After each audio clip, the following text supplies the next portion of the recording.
It wasn't meant to be for Russell Westbrook.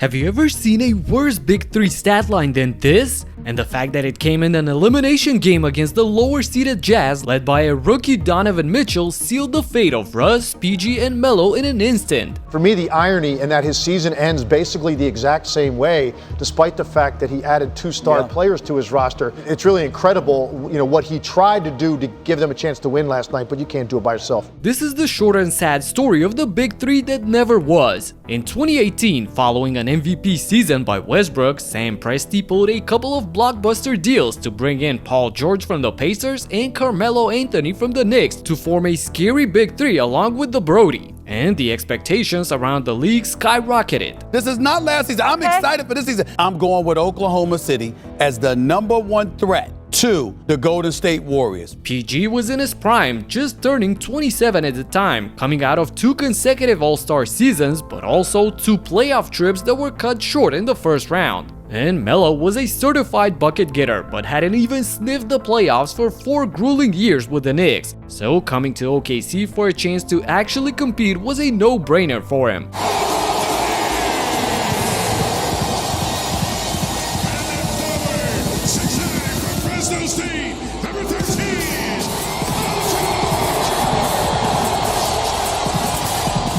But their season didn't start anywhere near the way they planned. After 20 games, the Thunder found themselves in an 8-12 hole, facing a ton of adversity along the way. At first, everyone agreed that time is the manner and that they will eventually pick up the slack and feel for each other out there on the court. So around Christmas, they managed to get back to 500. But questions about whether Melo should come off the bench first appeared. Coming off the bench? Who, me?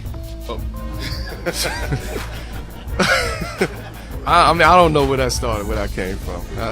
And although they connected on multiple 6-game winning streaks to get to number 4 spot before the playoffs, uncertainty still loomed over their heads. However, they quickly silenced the doubters by winning Game 1 against the Jazz with the Big 3 going off for 80 points. Taking PG out around the 3-minute mark, having him fresh to start period 2.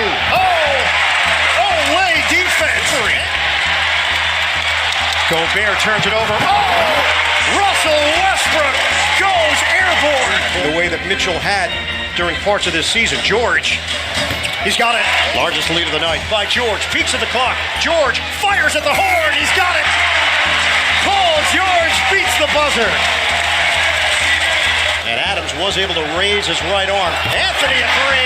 Bullseye. But all of that would come down crushing on their heads in Game 2. Going into the 4th quarter with a 5-point lead, the Thunder led Donovan Mitchell to go off for 13 points in the final 12 minutes, while Russ, PG, and Melo combined for only 2 points on 0 for 14 from the field. It was painful to watch for OKC fans.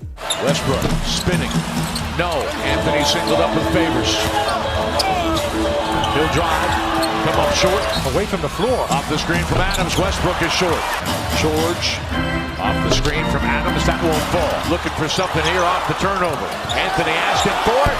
The 3, that won't go. The Jazz stole one on the road and proceeded to win both games at home to take a commanding 3-1 lead against all odds and expectations. Utah's suffocating defense kept the trio of superstars to 36% shooting in Game 2, 3, and 4. The Jazz had the #1 defense during the season, led by Rudy Gobert, who won his first Defensive Player of the Year award. And if you're OKC, you can't hope to win a basketball game with that kind of efficiency from your main scoring options. Tight defense from Crowder. Anthony can't hit here tonight in Game 4 against Ingles. Leaning, shoving, tight airspace, forcing George into an air ball.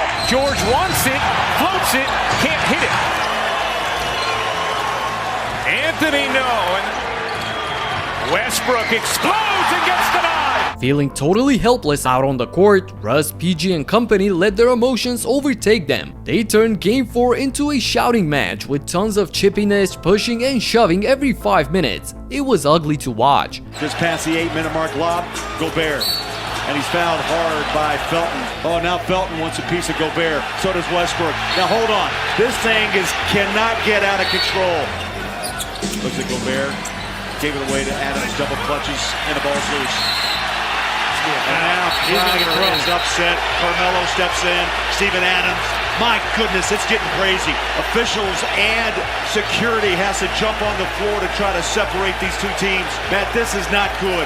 Look at this replay. Westbrook swim moved Ricky Rubio to get that rebound. And the referee is standing right on the baseline. The Thunder were seconds away from a disaster, especially after falling in a 15-point hole in Game 5 in front of their home fans. I guess they had to be pressed with their backs against the wall in order to showcase their true power. Westbrook, another three. Good again. For Oklahoma City, Westbrook going to the cup and laying it in. Another Utah timeout. George into Gobert. Good smart move by Paul George. And much more discipline here the last few minutes. George steps inside and scores. And Quinn Snyder will burn another timeout. Ball didn't hit the rim. No change of possession. Shot clock inside of 5. And Westbrook drills another triple. Westbrook ahead to Paul George. It's a three-point game.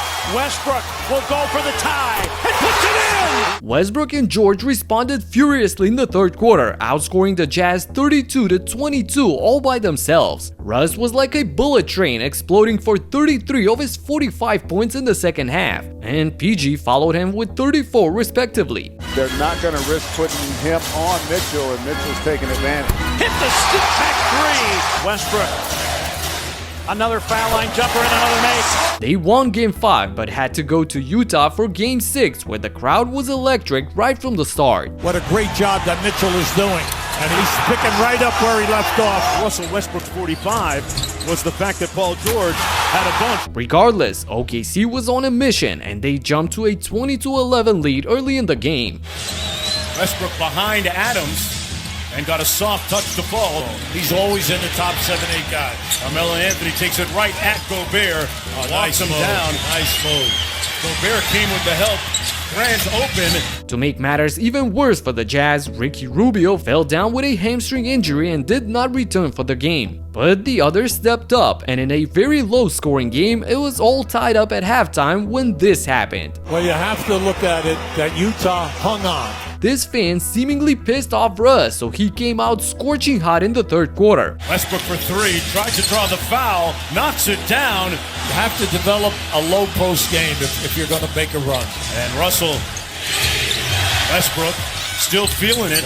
The Brodie took matters into his own hands and with 20 points in the period kept the Thunder afloat all by himself. But luckily for Jazz fans, their promising rookie was even hotter. Mitchell trying to get downhill here. Spun right into traffic, but he got it back. Mitchell high.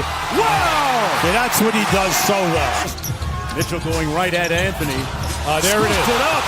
Hold on, now that's showtime. the spin and then the scoop. The left. There it is. Scoop off glass. He's perfect tonight in the third quarter. Look at Spider Mitchell dismantling the OK3 at 21 years of age. He answered every punch by Westbrook and with 22 of his 38 points gave Utah an 8-point lead heading into the final period. The MVP was doing everything for his team, but his co-captains were nowhere to be found. Watch PG on this possession, he can't even catch the pass from Russ as the ball slips out of his hands, giving the Jazz an easy deuce in transition. 23-year-old Jeremy Grant played much better than George and Melo in the fourth, providing some much-needed help off the bench.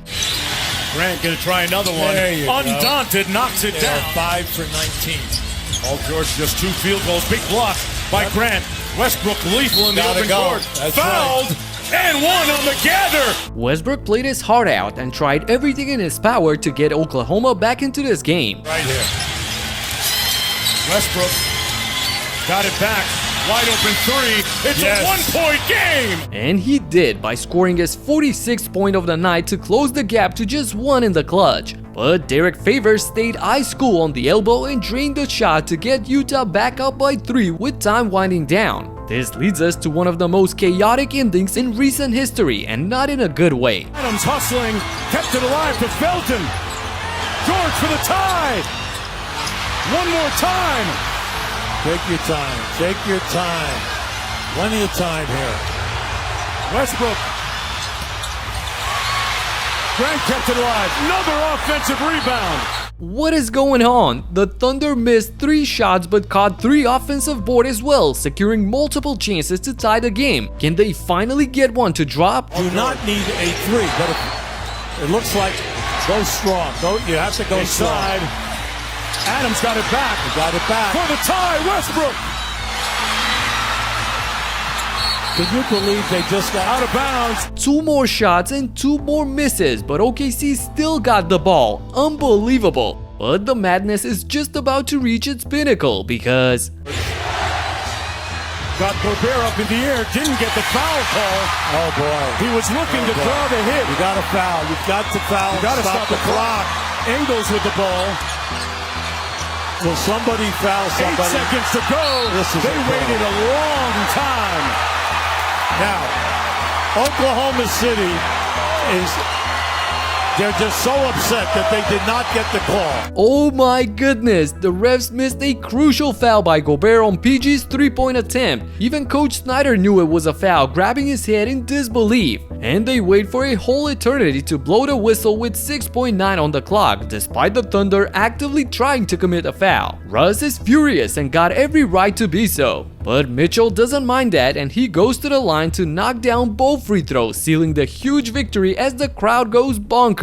That the OK3 season is over. Utah advances to take on Houston.